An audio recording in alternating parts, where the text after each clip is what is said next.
thank you so much for the invitation to this conference.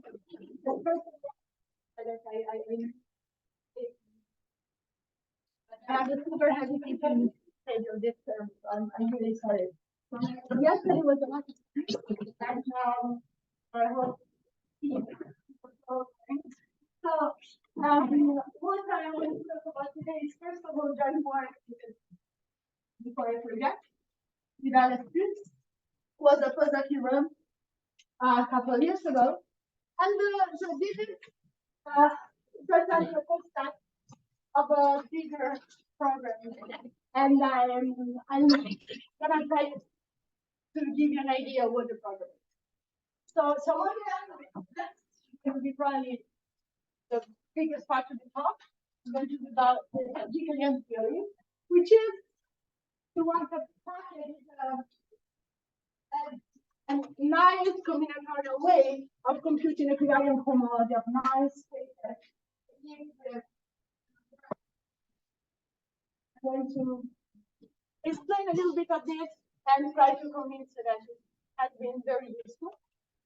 And then I'm going to tell you the cyclic quiver Grassmannians are, and I give already a summary of what the main term is going to be, just in case I'm going to be too slow.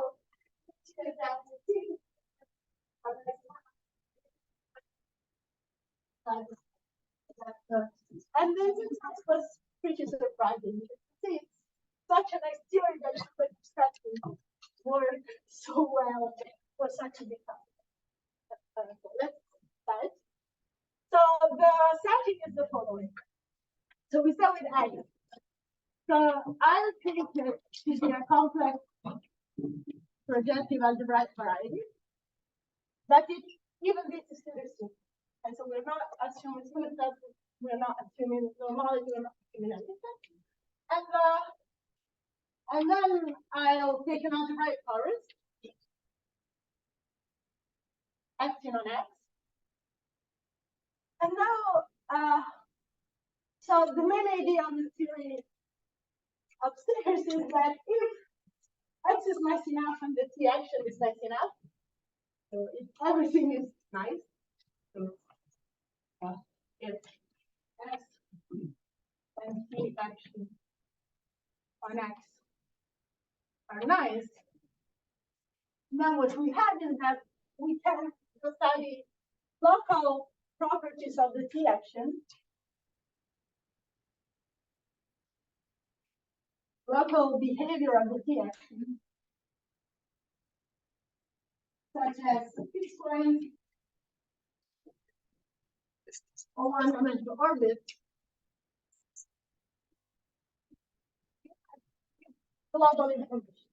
That's a very vague statement of what point.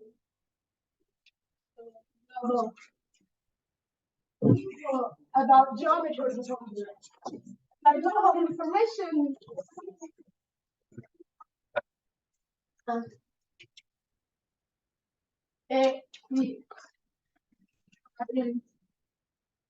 Homology, which actually under this likeness of function falsifies the homology. And in fact, it actually smooth every generalized homology. I mean, this would work for any generalized equivariant. Or you can nice stratification. So let's say Whitney stratification, which is t-stable, and it's a little nicer that you can, of course, you can look at intersection homology, and again, looking at fixed points or one-dimensional orbits allows you to compute intersection homology. Anyhow, for us, this is what we want to focus on, homology. Okay, so let's see what nice means. So I give let's say an ad hoc definition.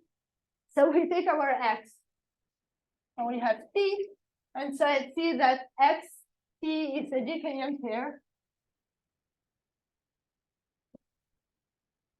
if the following holds.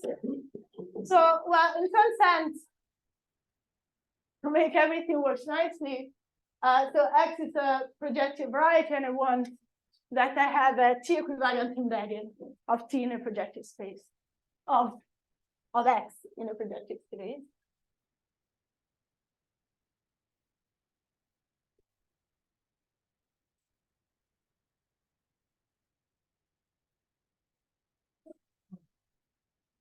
Then I have something which is, in some sense, very concrete. So I want a finite number of fixed points and one-dimensional orbits. Okay. Again, I'm taking very, very strong assumptions, and this theory holds in way greater generality. So it would be enough to have a discrete number of fixed points, discrete number of one-dimensional orbits, but whatever. So for us, so one-dimensional T orbits on X are also in a finite number. Then what I want is that so I can look at the usual cohomology of X, which let's say I assume to be over Q. Okay, so I probably just drop the Q from now on, and I want it to be 0 for any OK. Okay, so for example, this is the case in which X admits an affine paving. So yesterday, somebody was asking against Milena, does this have an affine paving? So whenever you have an affine paving, this is true. And then, I don't know if I want it in the definition because it's in fact implied by these three things, but let me write it here so that we have it on the blackboard. Okay, so this point would be implied by this first three. So I want that whenever I take a one-dimensional orbit,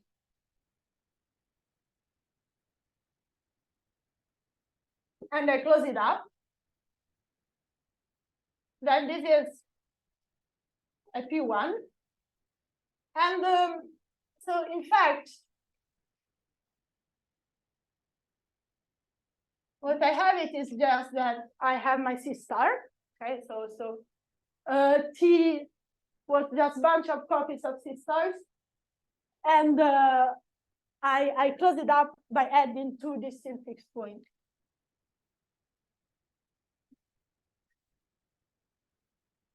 So let me give an example. No, we said.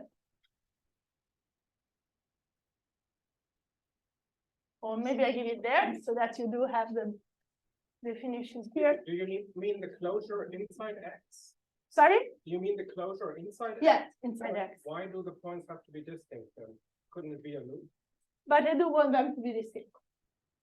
Yeah, so that's why, I mean, in fact, if you do have this, yeah, exactly. Sorry? Exactly, if you do have this, that's why I was saying, so this is true more in general, but we are looking at a T equivalent, at a variety which is T equivalently embedded in their projective space, and so whenever, so this always happens. But the rational node was Lucas. If you compute things in a projective space, you can put the limits of C star items. You have limits of U. Oh, you mean that the embedding itself is equivariant? Yeah, that's. Thank you. Yeah, sorry, I wrote transfer. I should have maybe VP again. Thank you. Okay. Sorry. Yeah.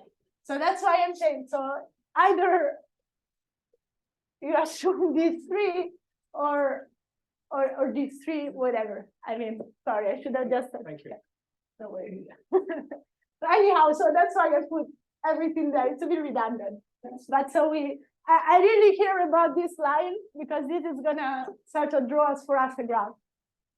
But whatever. Let me first give an example. So, so we have plenty of examples.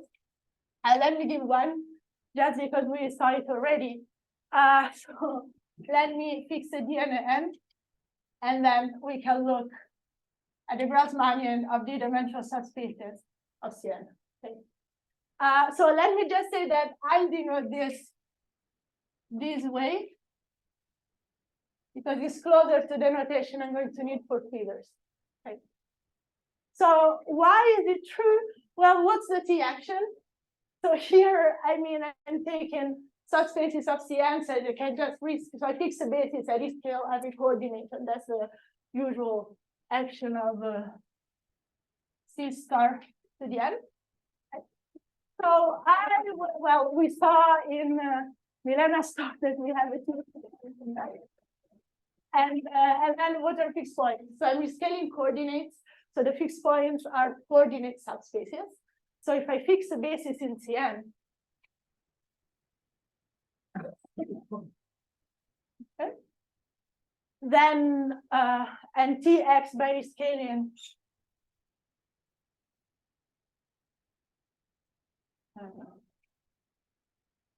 basis vectors, coordinate by coordinate, then the fixed points are coordinate subspaces. So a role of type EI1, EID, where 1 less or equal to I1, ID. That's fine. Okay. So they are, of course, in finite numbers. So are these subsets of the number from 1 to n. Then we want a finite number of one-dimensional orbits. And just thinking about the way T acts, it's an easy exercise to see that one-dimensional orbits are all of this kind. So you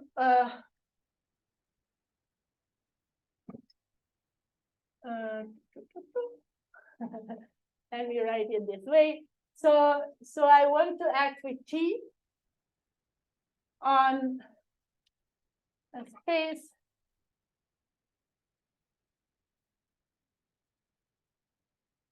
let me write I prime j, I e I j plus 1 e I d. So the point is just, so I took d minus 1 coordinate, I mean d minus 1 vectors on my basis, and then I have a sum of 2 other vectors. Okay. So if you act by T, what you get is the set of subspaces of this form. Yeah, let me see. So T will have something like T1, Tn, a general element. So here what we have is that we have A I E j plus B E I prime j E I j plus 1 E.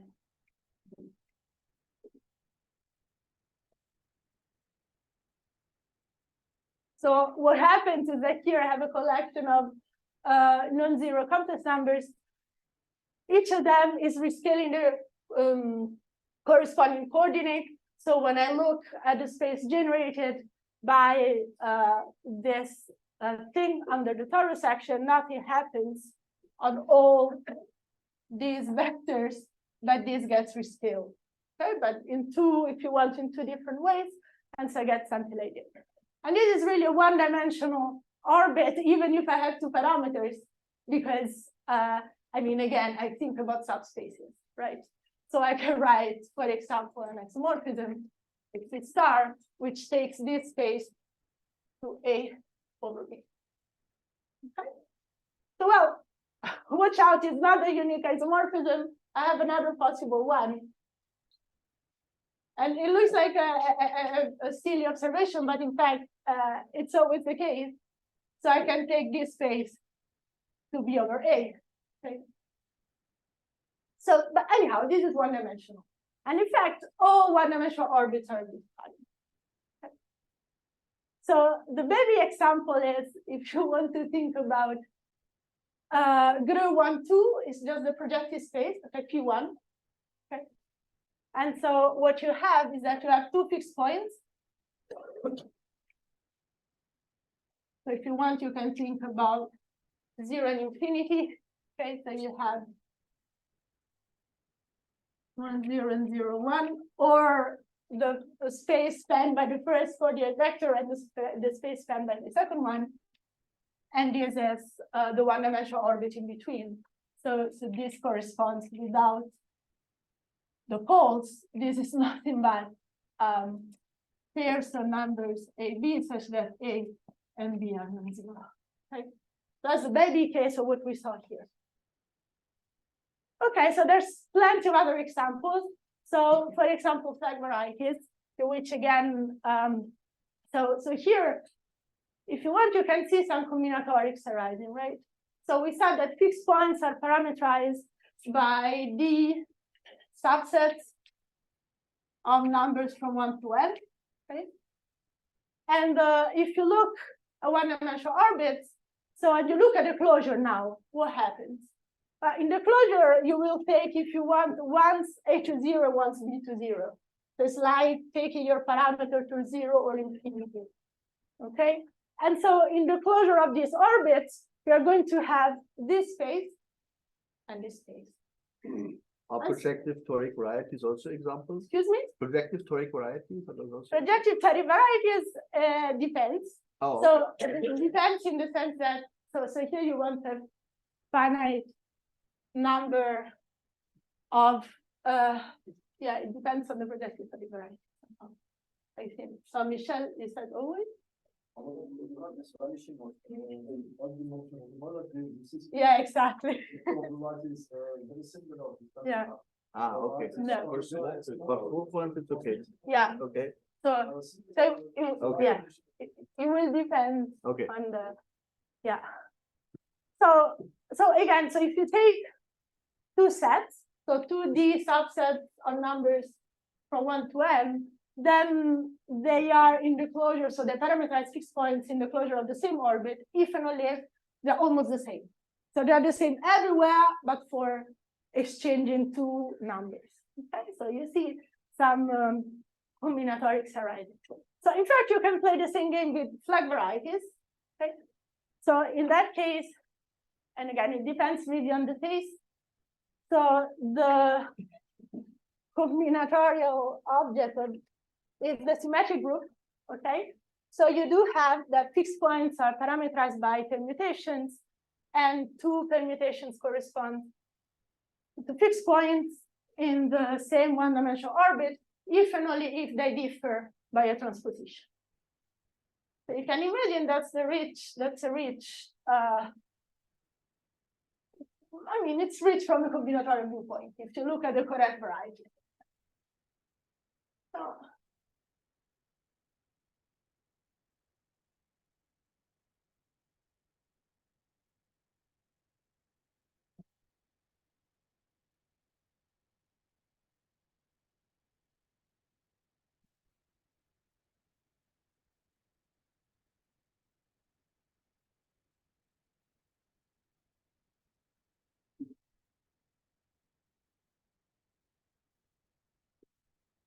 so while I was telling you about this definition, I mentioned that a graph is going to rise, right?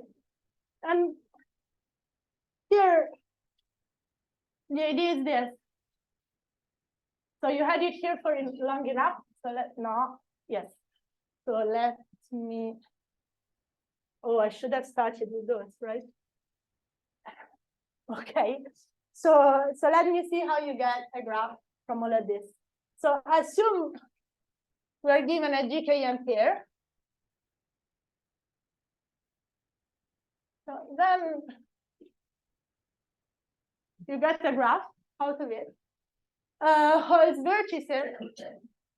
Okay, here I usually call it moment graph. Humors like more momentum, which makes in fact more sense. But yeah, anyhow. So, but somehow in the literature, at the moment there are more moment graphs than momentum graphs. Maybe I don't know. Anyhow, so you call it the way you want. The important thing is that we do get a graph in which way. So you have vertices corresponds to fixed points. And now this fact that any closure of one-dimensional orbit is identified uniquely by two fixed points, well, then this gives us edges. Okay. So let's say one-dimensional orbits or closures of one-dimensional orbits.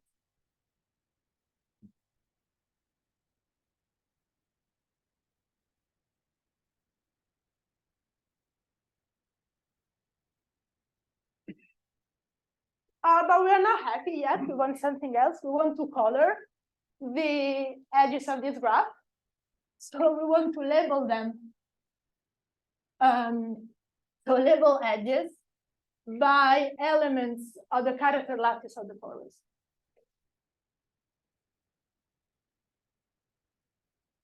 So these are all homomorphisms of algebraic groups from T to C star.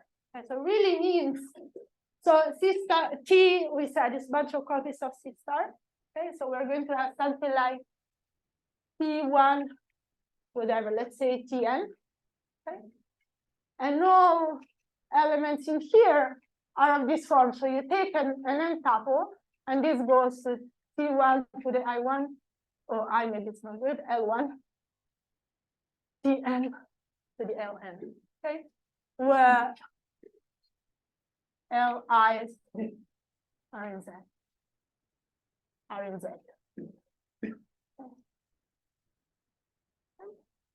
So if you want, you can identify it with a lattice. Okay, so it's Z to the N, whatever. So you like more. Okay, so we got a graph. So in our baby example here of P1, let me just do it. So we have two fixed points. Maybe I should have a vertical graph. Then I'm going to rotate it. So we have two fixed points. Okay. One-dimensional orbit. Well, I mean, it's P1, so we don't have enough room for having more. And now we still need to color it. Okay. So we need to color it. So, and I haven't said anything about this. How are we going to color it? Okay. So now, a one-dimensional orbit, we're acting with C star, blah, blah, blah, several copies. So we said that the one-dimensional orbit is nothing but C star. Okay.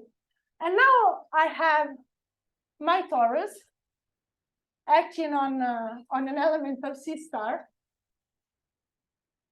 Well, this has to just be acting by a scalar, right? So that exists a torus character alpha.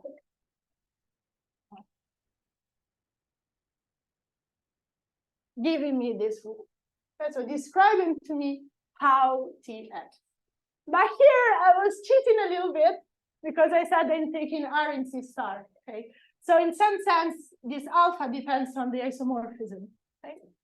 So and this isomorphism, in fact, so let us look at this case, is somehow uniquely given up to sign in some sense. So it affects the character uniquely by a sign, okay, which is not going to play any role.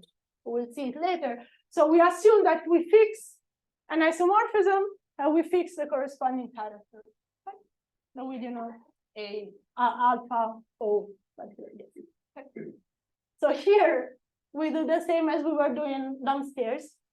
So for example, we said we have the isomorphism with C star, which takes the pair, well, the point A, B in the projective space to A divided by B. And so whenever I act by, now I have to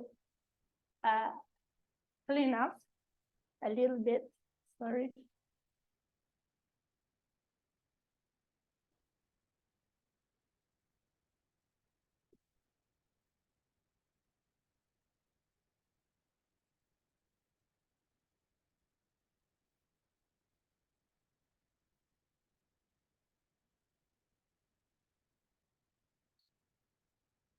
Okay, so now remember we had our T, two copies of C star, each one is scaling one coordinate. And now if I take an element T1, T2 there, how is T going to act on A over B? Well, this is just T1, T2,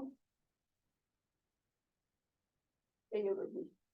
Okay, so and this corresponds to I'm doing very bad with the blackboard. So this character, let me write it epsilon1 minus epsilon2 of T applied to AB, where epsilon K in general, we said that here all harms were of this time, right? So epsilon k is the arm sending this n tuple to tk. So, and here, since we said it's a lattice, I use in sort of additive notation. So minus epsilon 2 means that I take this tuple and I send it to T2 to the minus 1. All right. So here we have our epsilon 1 minus epsilon 2, which later I might denote by alpha. Okay. So if you've seen a little bit of Lie theory, you recognize a positive root of GLM or SLM. In that case, the unique positive root. Okay, good. So we want to say what this theorem is.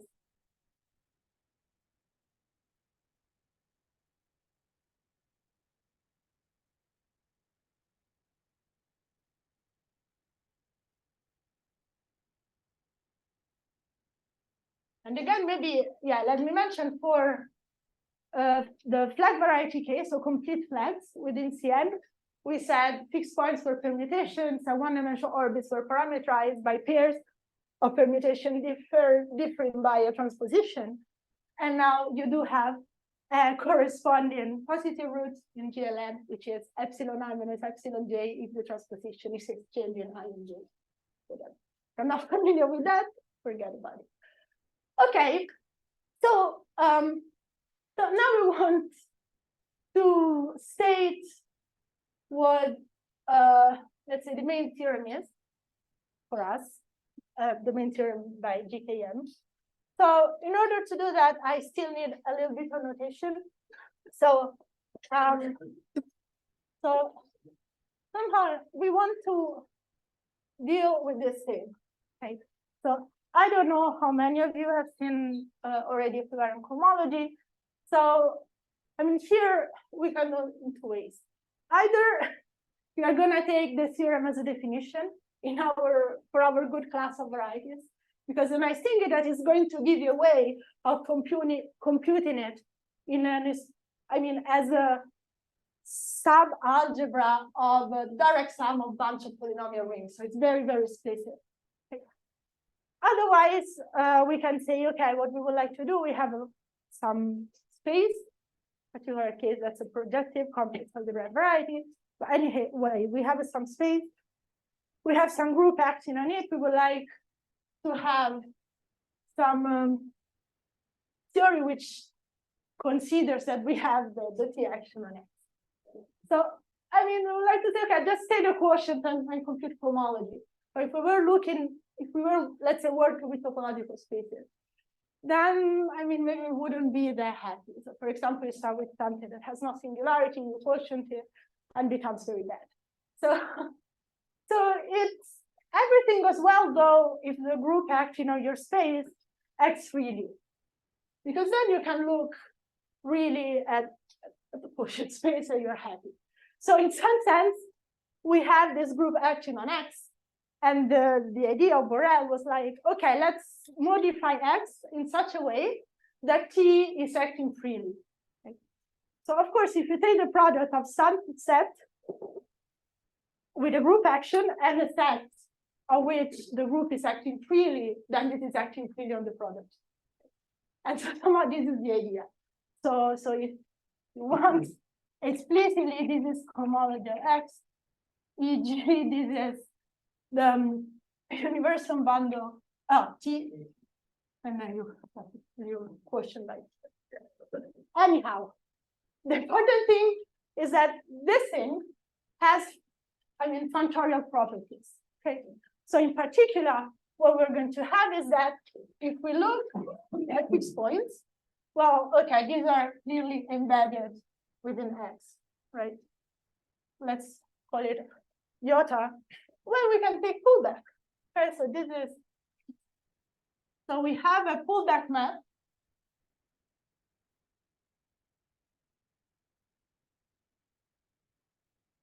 Okay. So now in our case, so if X, if T is acting with finite number of fixed points on X, So, I mean, even more generally, but somehow in this case, they're of course isolated, right? So they don't see each other. So this is going to be some.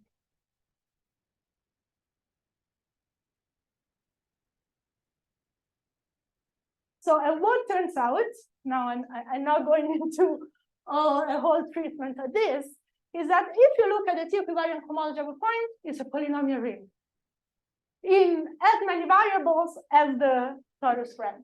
Okay? So it's even more explicit. So you can identify it with a symmetric algebra added some derivation here. So it would be the symmetric algebra of the dual of Lie of T. But anyhow, let's say morally, for us, this thing, let's say we had coefficients over Q. So these things is really polynomials in the torus characters we defined before. Okay. So these epsilon 1, epsilon n, they were the ones taking your n tuple and sending it to the n entry. Taking your n tuple and sending it to the ith entry. And these are the bases for Zn, if we look at the identification, right? So they correspond to sort of 0, 0, 0, 1, 0, 0, 0. Okay. So this is if P is C star to the n. Okay. So that's really a polynomial ring. Let's call it R. So here we have just a bunch of copies of a polynomial ring. And now the theorem is the following.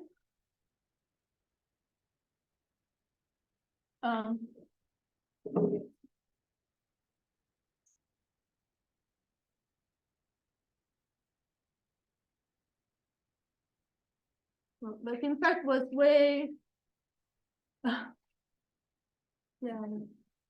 Brad, I would say 74 was an anonymous paper. So but usually somehow this theory got very famous with this name, GKM.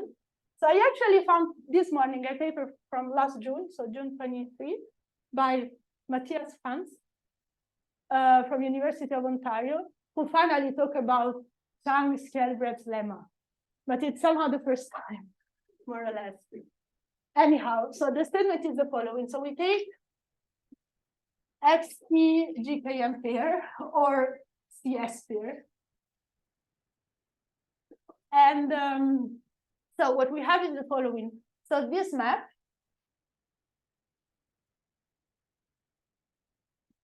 is an injective R algebra morphism. So, and now we're going even to describe the image. So here we have a bunch of copies of R. So of course, this has an algebra structure, just multiplying and adding component wise. And then the R action is diagonal. Okay, these are just the symmetries. It's an R module, it's free R module. Okay, and the image, and that's the important thing, the image of our map is the following. So we have a polynomial for any fixed point. Okay? So now fixed point or vertices of our graph are the same. So let me write X in V. Okay. So a polynomial, let me call it Fx. Okay? So now, okay, fixed points. Now we have to use one-dimensional orbits. Okay, so I have some gluing conditions coming from one-dimensional orbits. If you want, we can write it for any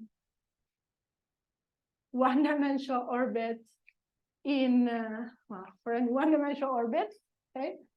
Such that its closure contains these two fixed points, okay? So what I want is that, maybe they're too far, these two polynomials are the same modulo the label I have on the edge. So I'll give you an example. So here, like morally, you have, I mean, a whole thing that in principle to compute, you would need to know ET, the product, quotient, and then compute the homology. At this point, we know under our good assumptions, if we want to describe our equivariant homology, we just look at collections of polynomials which are glued in an appropriate way. Okay. So let me add one observation, because maybe you're like, well, I don't care about equivariant homology, so everything is completely pointless. But somehow under our assumptions, the equivariant homology is a 3R module. Just to recall the notation, the alpha was the Yeah, sorry, the label. Oh, that was the label. Okay. Yeah, and I'm gonna compute it. Yeah, so this was the torus character telling us how the torus was acting on O. Yeah. Again, up to a sign, but I mean, yeah, here, thank you so much. So here we see that the sign doesn't play any role, because this congruence relation doesn't change here. I had minus alpha O instead of alpha. So the observation is that, in fact, even if one doesn't care about where did I put it? Here. Okay. So even if one doesn't care about equivariant homology, whatever, these tell us also information about homology. So the observation was that under our assumptions, what happened is that HTX is a free R module of finite rank. And what happens is that you sort of base change it, so you can kill the equivariance and get back your homology. So you can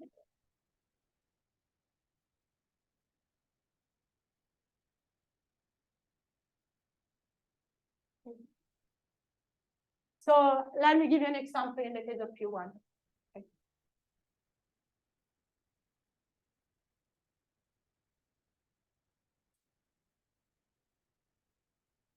So X is P1 and P star 2 could be also unique copy of C star if you want, but whatever. So that's the example we have here. So the graph, I'm going to write it this way. Let me say 0, infinity, and alpha. So now we can forget about it. That's all we need. Okay. So let's try to describe that ring. Okay. So we have pairs of polynomials.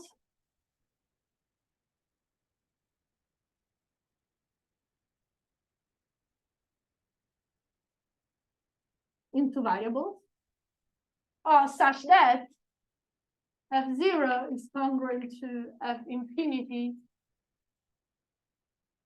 modulo alpha. Okay, but that's the same as saying F0 plus alpha d infinity. Right? Okay. And now I have to remember what the operations are in my algebra. Okay. So we said sum was component twice. So this is the same as F0 plus 0 alpha d infinity. And now I have to remember the R action. This is the same as F0 1 So F was acting diagonally. R was acting diagonally.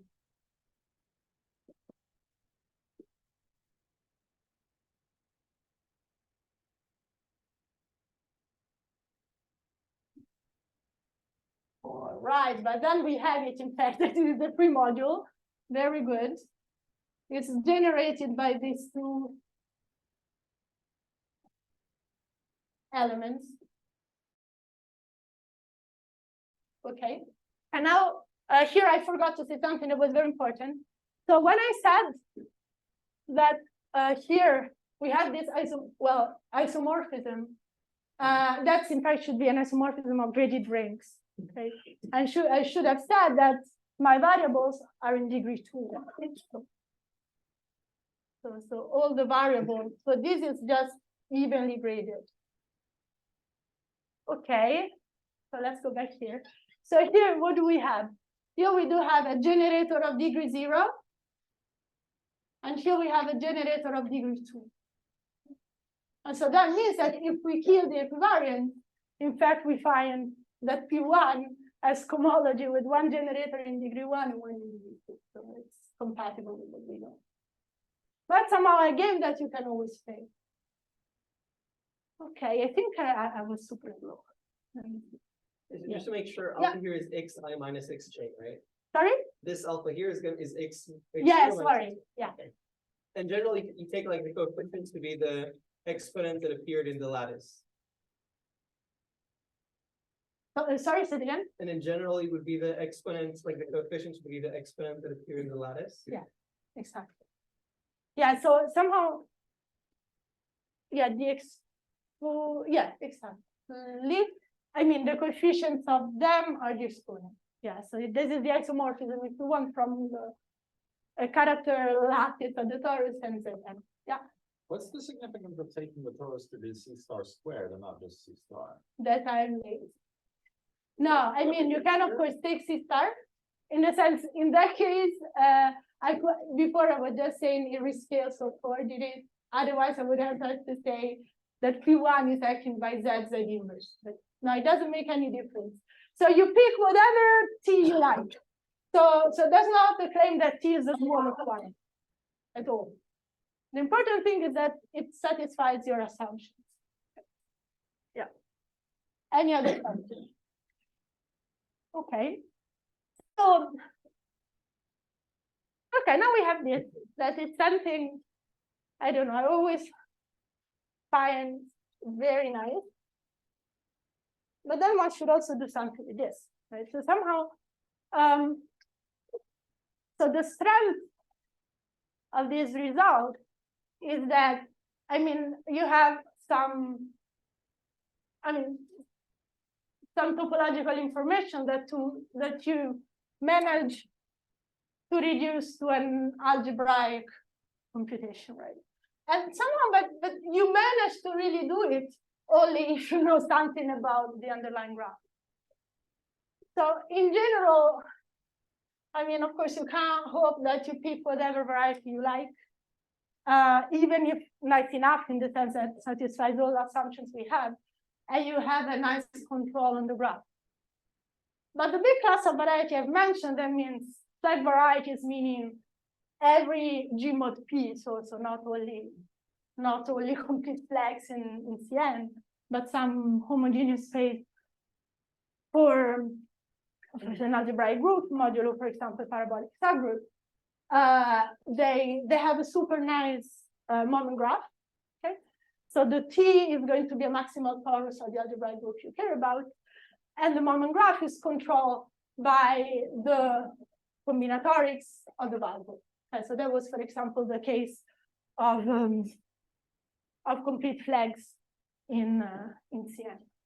So in fact, this also another thing I should have stressed more is that our varieties do not need, so these GKM varieties do not need to be smooth.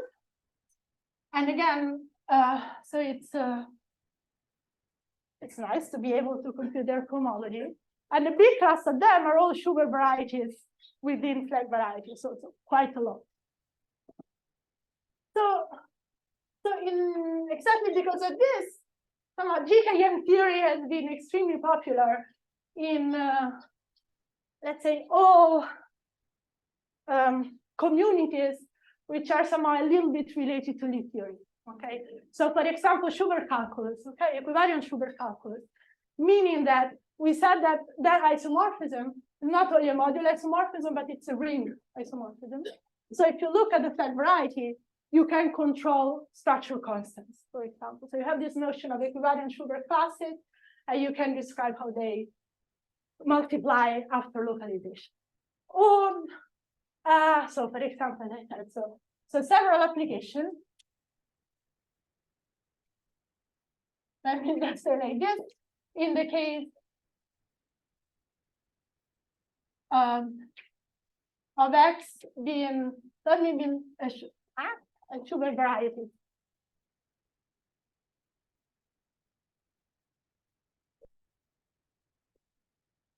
that's sort of the optimal way to say it, because of course it includes flag varieties and so on. Okay, and so as I said, for example, tuberculous. Let me mention that you can relax assumptions, as I said, so you can also work with affine Grassmannians, affine flag varieties, and that's been a lot of work by Lam and Shimazano. Calculus here. You can, so that's been used a lot in Lie theory. So yeah, here, just few names. Lam Shimazano.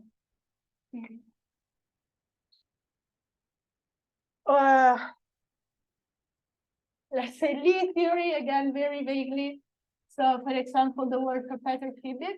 So somehow, in that case, you consider something more. So you also care about the stratification of your varieties. Your graph gets an orientation, and you can, as I said, you can compute equivariant homology, equivariant intersection homology. But equivariant intersection homology is related to representation theory of Lie algebras and algebraic groups, and so you get something about characters of simple representations within Verma modules, for example, or etc. Okay, so that's been a lot going on, but somehow, I mean, I always found it on one hand very nice, on the other hand very much unsatisfactory, because you have a theory in principle working for a huge class of varieties, and we just apply it to theory varieties, which are, I mean, there's a lot of them, but but that's a lot more. So therefore, that's how the project with Alex started. So now I'm just going to give you an idea of what the varieties we care about are. And then that's going to be the theorem, hopefully. So now we want to somehow expand the class. Again, the point is not only to extend the class of varieties, because we know it works for a lot of varieties. So we want to expand the class of varieties of which we have some control, and we have a combinatorial definition of the graph. Otherwise, it's completely pointless. So let me say very quickly something about cyclic quiver Grassmannians. Also, I should probably talk in general about quivers representations, and quiver Grassmannians, and just go straight to the class of Grassmannians I care about. So I start, and so if you know a little bit about this, whenever you see delta n, you made in whatever quiver you like. Okay. So first of all, delta n for me is the following oriented graph. So it has n vertices and n arrows. Okay. It's just the F-oriented cycle. Okay. So now in general, so quiver is going to be just a finite oriented graph. So the representation of a quiver is just a bunch of vector spaces, one for any vertex, and but with one for any vertex, a bunch of linear maps, which takes a vector space of one vertex, a vector space to another vertex, if they are related by an arrow. Okay. In our case, what is a delta n representation is so I'll try to just write in the most efficient way. So in this case, I would have a vector space for any element of Zn, this is modulo n in some sense. So it's some vector space with a Zn gradient. Okay.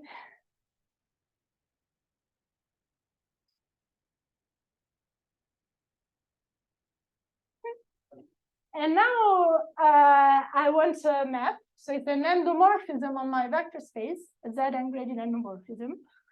So let me call it M. I don't want to call it alpha. M arrow. Okay. It's an endomorphism of this vector space. Not a Zn space. So just as a vector space, which takes the I piece to the I plus one piece, I plus first P.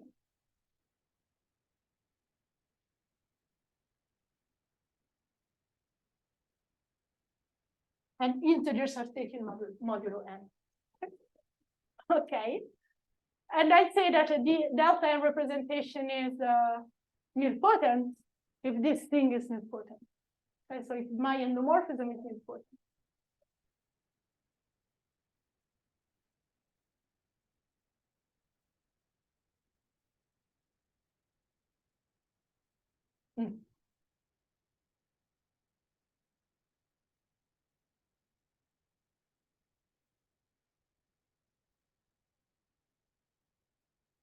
Okay.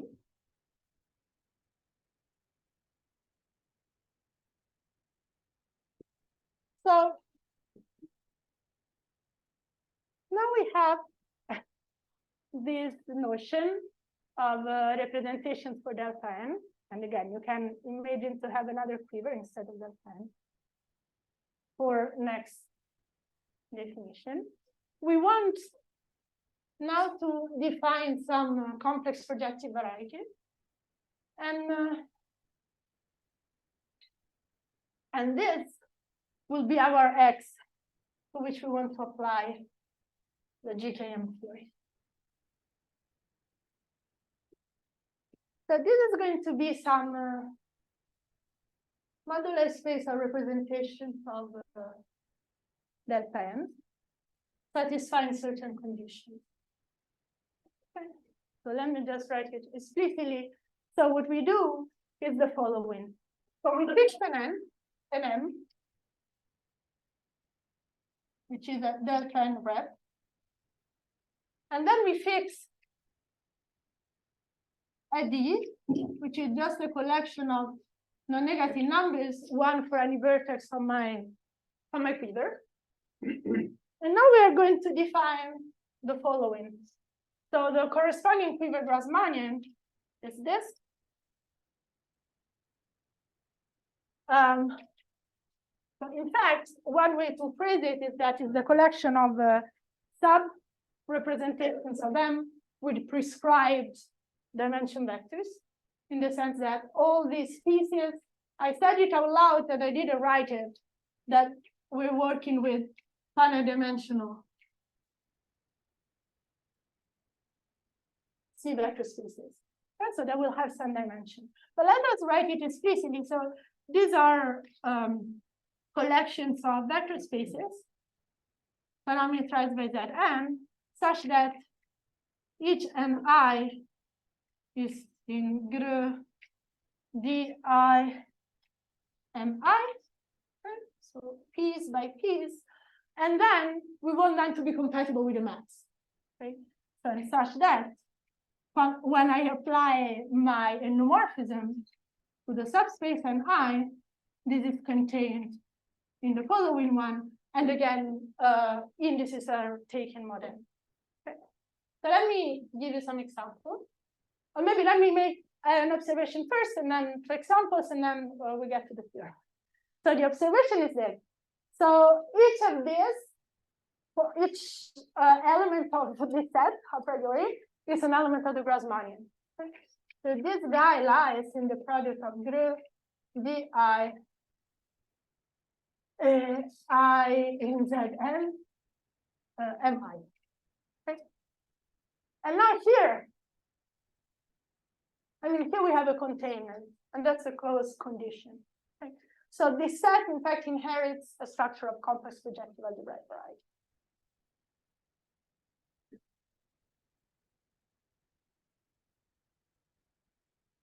Called the quiver Grassmannian. And then now we defined it only for delta n, but you can imagine just pick whatever representation of a quiver and whatever dimension vector you like. So another thing to notice is that it can be as bad as you want, in the sense that, for example, it's in general singular.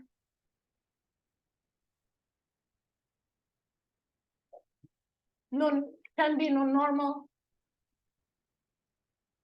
Well, in fact, that's the surprising fact is that if you don't restrict yourself to the delta n case, every complex projective algebraic variety can be realized as a quiver Grassmannian.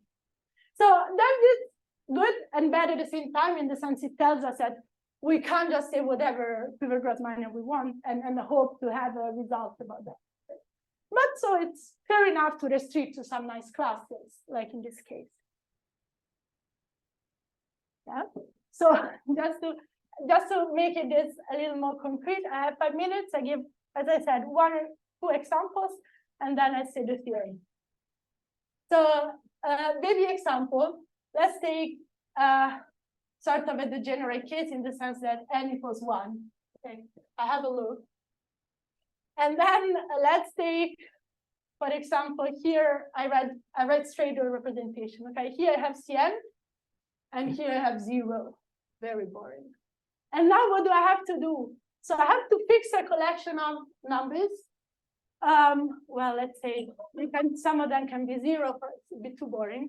So let's take, I fix a number d, okay?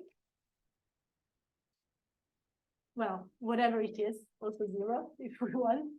And then in this case, so let's say d is really d.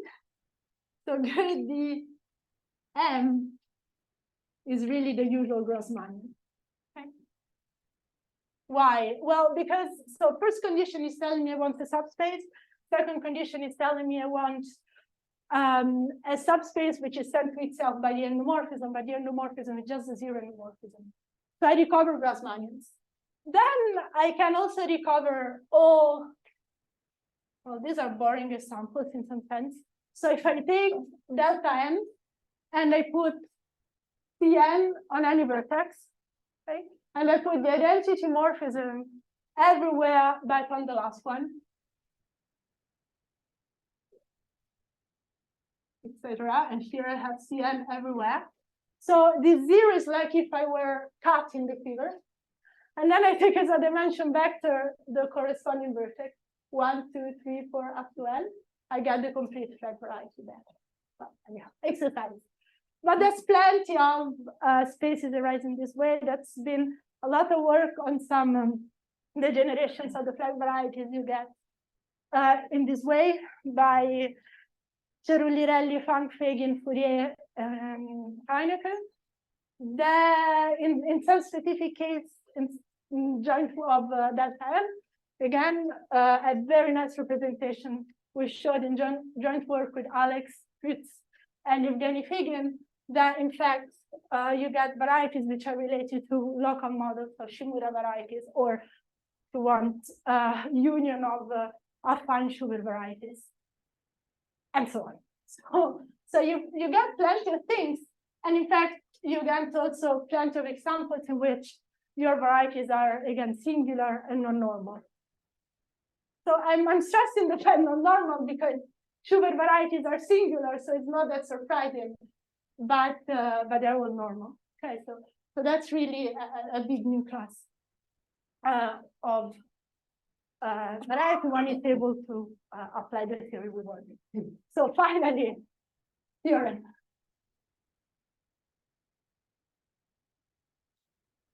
So we take M, an important delta n red.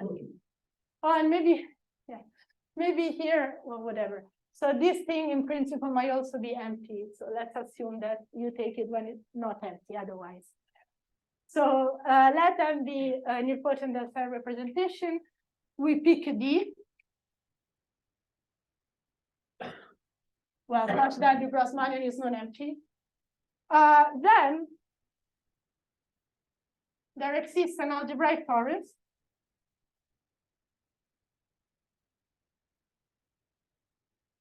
such that T, Gru, D, M is a GKM-Theory. And the corresponding moment graphs has an explicit combinatorial description.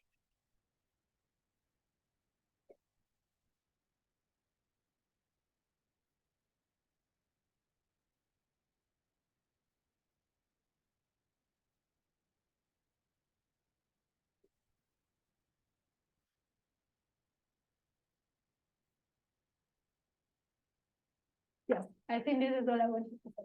Thank you very much.